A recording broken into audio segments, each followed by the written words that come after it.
코로나 때문에 밖에 나가지 못하기 때문에 사람들이 텔레비전 화면 앞에 모여들어서 화면에 나오는 방송들을 시청하게 됩니다.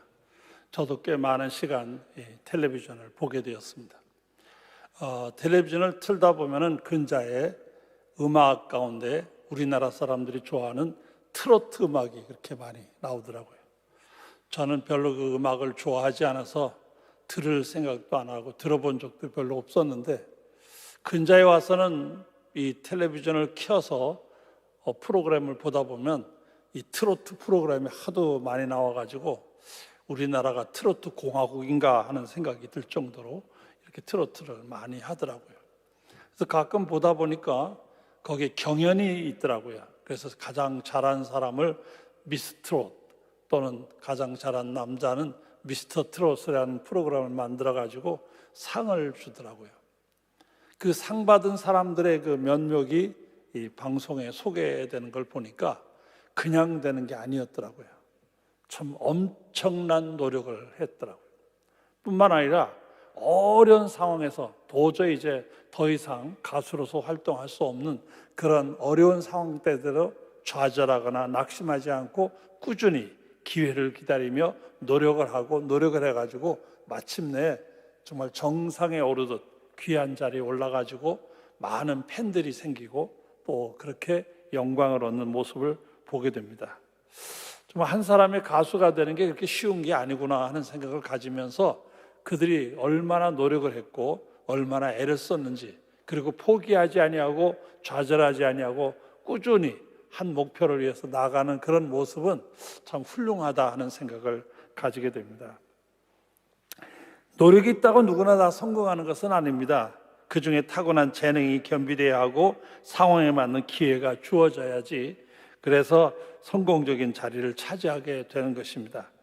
트로트 대회만이 아니라 어떤 스포츠맨이 된다든지 어떤 분야든지 간에 그런 정상에 오른다고 하는 것은 사실 쉬운 건 아니죠. 어떤 분야에서는 정상에 오른다는 것은 결코 쉬운 일이 아니고 그 영광을 누린다는 것은 아무나 하는 것은 아닙니다. 그런 자리에 오를 수 있는 것은 그만한 힘씀이 있어서 된다, 이렇게 볼 수가 있습니다.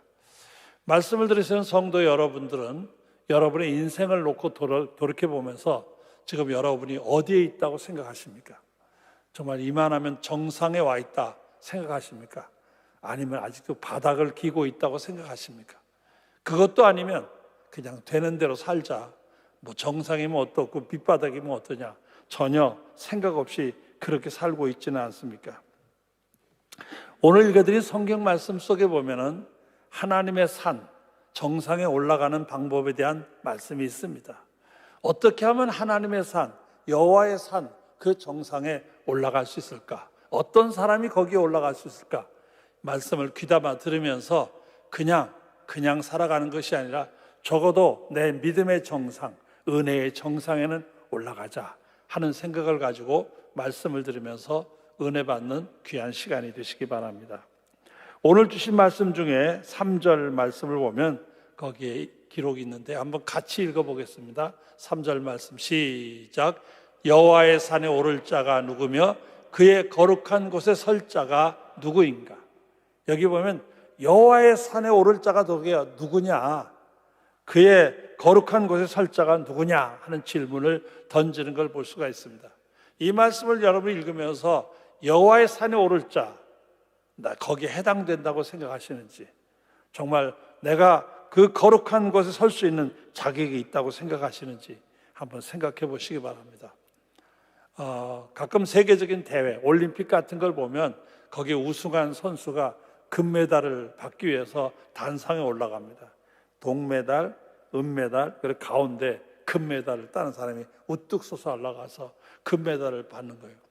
더더군다나 우리나라 선수 가운데 하나가 우승을 해가지고 금메달 단상에 올라가고 목에 금메달이 드려지고 뿐만 아니라 애국가가 나오게 될 때는 나도 모르게 눈시울이 뜨거워지고 감격이 되는 모습을 경험한 적이 있습니다.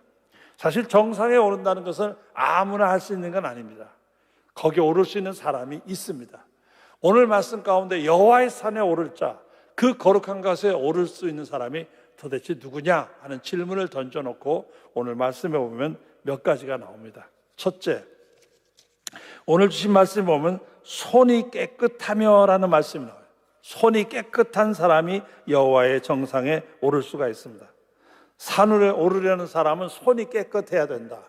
손이 비어서 깨끗하고 아무것도 없는 사람 같으면 아마 산에 오르기가 쉬울 거예요. 손에다 뭘 잔뜩 쥐고 많이 가진다면 아마 산에 오르는데 불편해서 쉽게 오를 수가 없을 것입니다. 여기 산이 깨끗하다는 말은 어떤 의미에서 손에 탐욕이 없어요. 욕심이 없어요. 비어 있어요. 그래서 쉽게 산을 오를 수가 있습니다.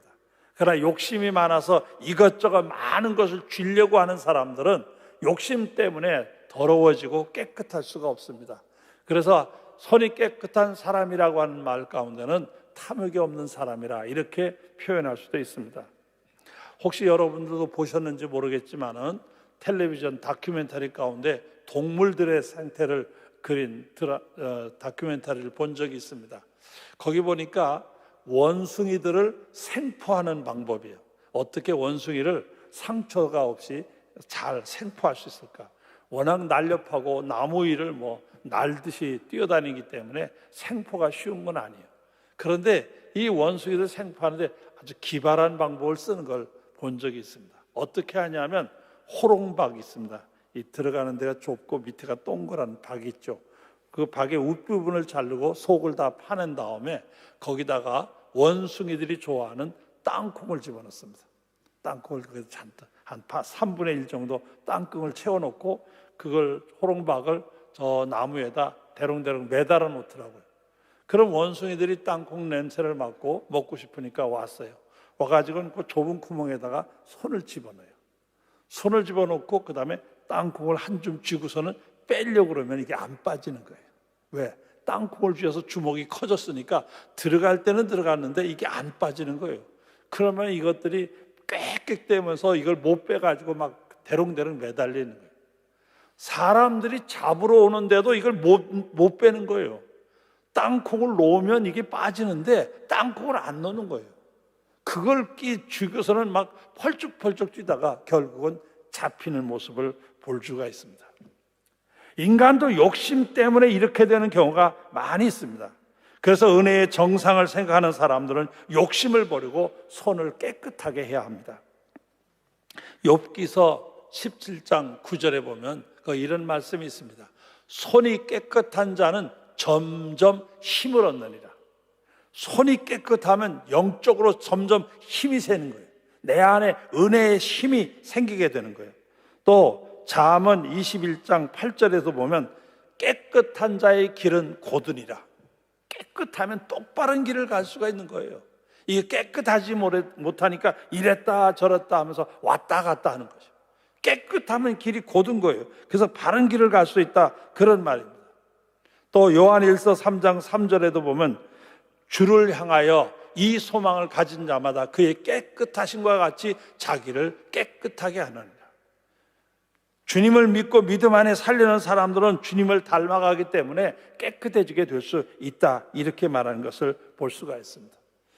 사실 성경에서 말하는 손을 깨끗하게 한다, 이 손이라는 말은 물론 탐욕을 말하기도 하지만은 행위를 말하기도 합니다. 손, 그러면 어떤 행동을 하고 사느냐? 행동이 깨끗해야 된다, 그런 말이에요. 삶을 살아가면서 행동이 깨끗하고 항상 바르게 살아야지, 그렇지 않고는 은혜의 정상에 올라갈 수 없다, 그런 뜻입니다. 우리나라의 꽤 높은 관리로 인정받았던 많은 사람들이 그들의 부정행위가 드러나가지고 아주 잘못돼가지고 매스컴을 어지럽게 만들기도 하고 국민들의 마음을 실망시키는 일들이 얼마든지 이 뉴스에 보도되는 걸 볼 수가 있습니다. 깨끗하지 못한 사람은 올라갈 수가 없어요. 깨끗하지 못하면 드러나게 되고 문제가 해결되지 않는 모습을 발견할 수 있습니다. 깨끗한 사람만이 정상, 은혜의 정상에 올라갈 수 있고 여호와의 산에 올라갈 수 있다, 그 말입니다. 두 번째로 오늘 말씀에 보면 마음이 청결해야 된다, 이렇게 기록하고 있습니다.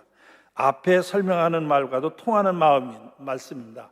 마음이 청결하다, 이거는 마음이란 말은 생각과 사상을 의미하는 말인데, 청결한 마음이란 잡된 생각이 없이 분명하고 확고한 목표를 정해놓고 그 바른 길로 나가려고 하는 의지와 결단을 의미합니다.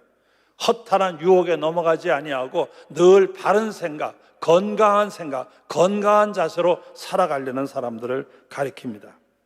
시편 24편 4절에 보면 곧 손이 깨끗하며 마음이 청결하며 뜻을 허탄한 데 두지 아니하며 거짓 맹세하지 아니하는 자로다. 여호와의 산에 오른 사람이 어떤 사람이냐? 손이 깨끗하고 마음이 청결하며 뜻을 허탄한 데 두지 아니하고 거짓 맹세하지 아니하는 이런 사람만이 여호와의 산에 올라갈 수 있다. 신앙의 정상에 올라갈 수 있다. 그런 말씀입니다. 또 욥기서 8장 6절에도 보면은 또 청결하고 정직하면 반드시 너를 돌보시고 내 의로운 처소를 평안하게 하실 것이다. 마음이 청결하게 살려고 하는 사람은 하나님이 지켜주시고 편안하게 보호해 주시겠다라고 약속하시는 걸 볼 수가 있습니다. 하나님께서는 형통하게 하시고 청결한 마음을 가진 사람을 지켜주시는 은혜를 약속하시는 걸 볼 수가 있어요. 또 마태복음 5장 8절에 가보면 말씀 한번 같이 읽어보겠습니다. 이 말씀을 여러분이 꼭 마음에 기억하시고 이 말씀의 삶에 적용하시기 바랍니다. 시작. 마음이 청결한 자는 복이 있나니 그들이 하나님을 볼 것이며, 마음이 청결한 사람은 하나님을 배우는 영광스러운 자리에 올라갈 수 있다, 그 말이에요. 마음이 청결해야 그런 자리에 올라갈 수 있다는 말입니다. 자, 그렇다고 하면 손이 깨끗하고 마음이 청결한 게 어떻게 우리 안에 이루어질 수 있느냐, 도대체 어떤 사람에게 이런 은혜가 있을 수 있느냐, 여러 가지로 설명할 수 있겠지만은 한 서너 가지를 말씀을 드리려고 합니다. 첫째, 어떤 사람이 손이 깨끗하고 마음이 청결하냐? 연단하는 사람입니다. 연단이란 말은 엄격한 훈련을 의미합니다. 자기 관리를 철저히 하는 사람입니다. 자기 관리를 철저히 할 때 정말로 늘 깨끗한 손, 청결한 마음을 가질 수가 있다, 그런 뜻입니다. 말라기서 3장 3절에 보면 그가 은을 연단하여 깨끗하게 하는 자라는 표현이 나와요. 연단하여 깨끗하게 되는 거예요. 우리도 우리 스스로를 잘 신앙으로 관리하고 내 영적 삶을 제대로 관리하고 연단하면 정말로 깨끗한 삶이 이루어질 수 있다, 그런 말씀입니다. 제가 목회를 끝날 때쯤 됐을 때는 다리가 많이 아팠어요. 그래서 약간씩 좀 쩔룩거렸습니다. 너무 다리가 안 좋아가지고. 성도님들 보기에 쩔룩거리지 않게 보이려고 애를 썼어요. 은퇴하기 얼마 안 돼서부터는. 그래서 제가 이 계단을 오르고 내릴 때가 너무 힘들어가지고 또 너무 아파가지고 이제 힘들었습니다. 근데 은퇴하고 나서 이제 조금 시간적인 여유도 생기니까 이제 바로 다리 운동을 시작을 했어요. 그 다리 운동 가운데 하나는 제가 어느 장로님에게 배운 건데 발치기라는 거예요. 발치기. 이게 이렇게 틀어놓아서 이렇게 발을 이렇게 치는 겁니다. 발치기라는. 처음에는 제가 그걸 100개도 못했어요. 다리가 너무 아파가지고 100개도 못했는데 자꾸 하다 보니까 점점 늘어서 지금 한 1600개 정도를 합니다. 1600개를 매일 하는 거예요. 하루도 안 빠지고 매일 1600개씩을 합니다. 아마 1년 365일 가운데 글쎄요, 제가 아차하고 잊어버려서 안 하는 날이 한 닷새 정도 될까, 나머지 한 365일 거의 빠지지 않고 이 발치기라는 걸 하고 있어요. 꾸준히. 우리 교회 집사님 가운데 발 마사지를 하시는 분이 계시에요. 근데 그 집사님이 전화를 하셨어요. 목사님, 제가 가만히 보니 목사님 다리가 안 좋은 것 같은데 제가 발 마사지를 한번 해드리고 싶은데요. 그리고 전화가 왔어요. 그래서 아유, 괜찮다고, 무슨 발 마사지를 하냐고 그랬더니 아유, 제가 꼭 한번 해드리고 싶어서 그래요. 하도 전화를 몇 번 하신 것 같아요. 그래서 한번 오시라고. 그래서 그분이 오셨어요. 집에 오셔서 이제 발 마사지를 한다고. 그래서 쭉 제 발을 만지고 종아리를 이렇게 만지면서 마사지를 하시는데 제 종아리를 만지더니 깜짝 놀라는 거예요. 목사님, 무슨 운동 하세요? 왜? 그러니까 아니, 종아리 이 근육은 아무나 생기는 운동이 아니에요. 아무나 생기는 게 아니에요. 이건 무슨 운동을 하여간 특별하게 하시기 때문에 생기는 운동이에요. 근육이에요. 이렇게 말씀하셨어요. 제가 참 꾸준히 하거든요. 그러니까 하루도 안 빠지고 지금 꾸준히 하고 있어요. 뭐 많이 시간 걸리는 게 아니에요. 한 10분에서 15분 정도면 충분히 1600개를 할 수가 있어요. 꾸준히 하는 거예요. 그랬더니 이 근육이 생겼다는 거예요.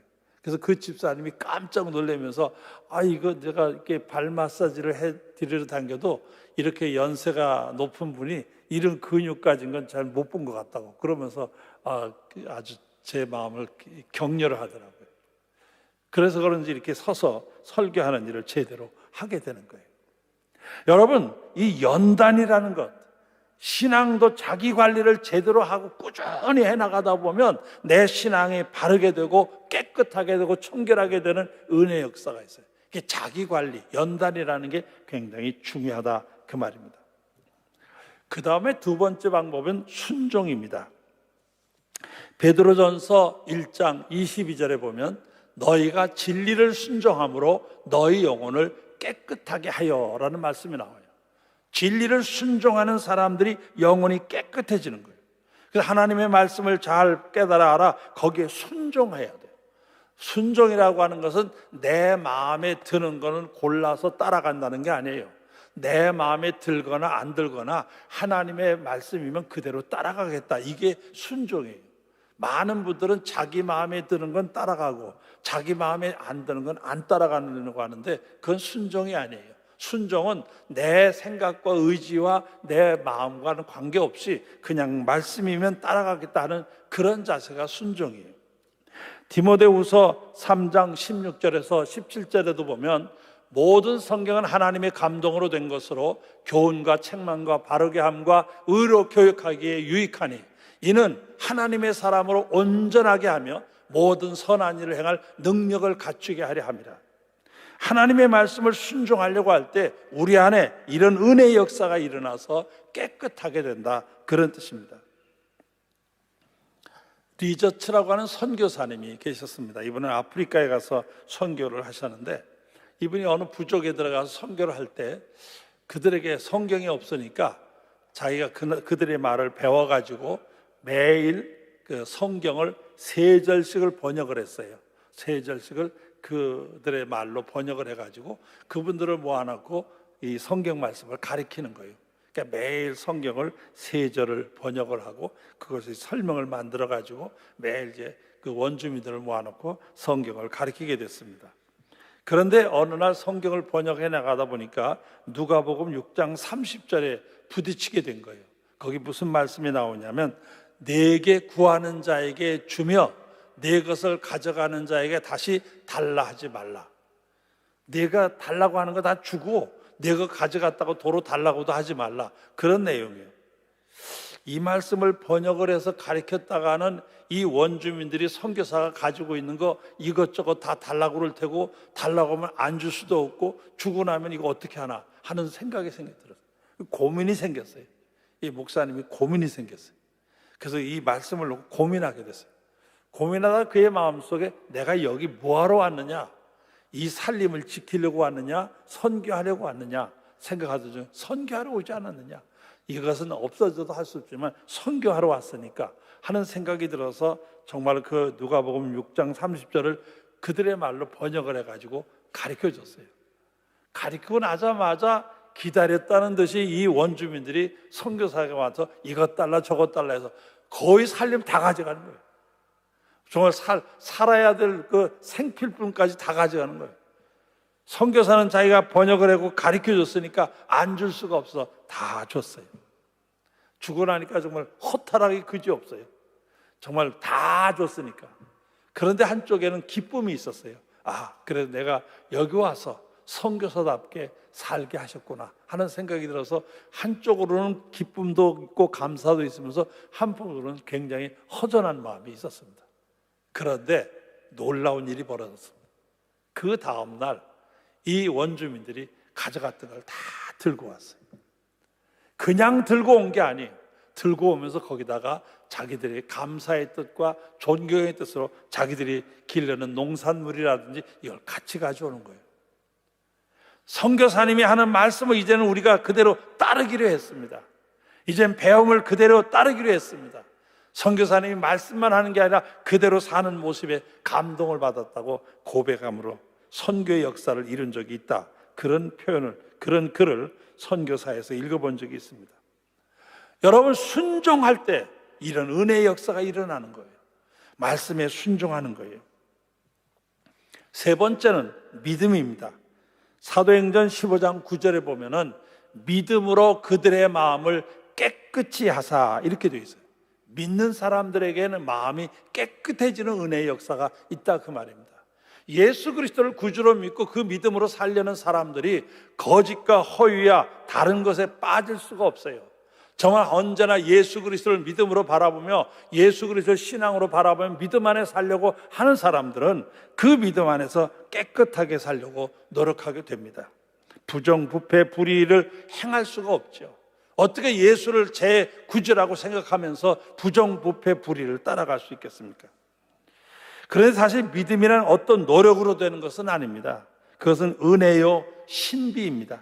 내가 다 알아서 믿는 것 같고 깨달아서 믿는 것 같고 배워서 믿는 것 같고 내 이성이 맞아서 믿는 것 같지만 사실 따져보면 그렇지가 않습니다. 믿음은 지식으로 얻는 것이 아닙니다. 노력해서 얻는 것도 아닙니다. 믿음은 하나님의 은혜요, 은혜 중에 은혜입니다. 믿음을 갖게 된 것은 은혜요, 우리가 하나님을 믿게 된 것은 축복이요, 선물입니다. 믿음은 이성의 산물이나 지식의 산물 혹은 경험의 산물이 아닙니다. 이성 이상의 것이요, 감정 이상의 것이요, 인간의 의지와 결단 이상의 것입니다. 우리가 하나님을 다 알기 때문에 믿어지는 것도 아니고 성경을 다 알고 깨닫기 때문에 믿어지는 것도 아닙니다. 믿음은 우리 안에 은혜로 주시기 때문에 믿게 되는 것입니다. 그래서 믿음은 신비입니다. 이런 믿음이 우리를 지배할 때 우리는 깨끗하게 살 수가 있다, 그 말이에요. 내가 뭘 하는 게 아니라 믿음이 내 안에서 나로 하여금 그렇게 만들어가게 하신다는 뜻입니다. 그래서 믿는 사람들은 깨끗하게 될 수 있죠. 하나 더 말씀을 드리면 말씀입니다. 에베소서 5장 26절에 보면 물로 씻어 말씀으로 깨끗하게 하사라는 표현이 나와요. 물로 깨끗하게 씻는 것처럼 말씀으로 우리를 깨끗하게 하신다, 그 말이에요. 그래서 하나님의 말씀을 가까이 하고 그 말씀을 듣고 그 말씀을 순종하고 그 말씀대로 살려고 할 때 놀랍게도 하나님의 말씀이 우리 안에 역사하셔서 우리를 깨끗한 사람으로 살게 해주십니다. 내가 의지를 가지고 말씀대로 살아야지, 내가 의지를 가지고 이렇게 해야지 그랬더니 깨끗하게 됐다, 그런 뜻이 아니에요. 여기서 말하는 것은 하나님의 말씀을 받아들이고 그 말씀대로 따라가려고 하면 말씀의 능력이 우리 안에서 우리를 깨끗하게 만들어 주신다, 그 말이에요. 내 의지가 하는 것이 아니고 말씀의 능력이 나로 하여금 깨끗하게 만들어 주는 것입니다. 이렇게 깨끗하게 될 때 여호와의 산 정상에 오를 수가 있습니다. 그리고 여호와께 복을 받고 구원의 하나님의 의를 얻는 은혜의 자리에 들어가게 되는 것입니다. 어떤 사람이 정상에 올라갈 수 있느냐? 손이 깨끗하고 마음이 청결한 사람이라고 되어 있습니다. 그런데 이 마음이 깨끗하고 청결한 사람이 어떻게 되느냐? 말씀을 가까이 하고 순종하고 또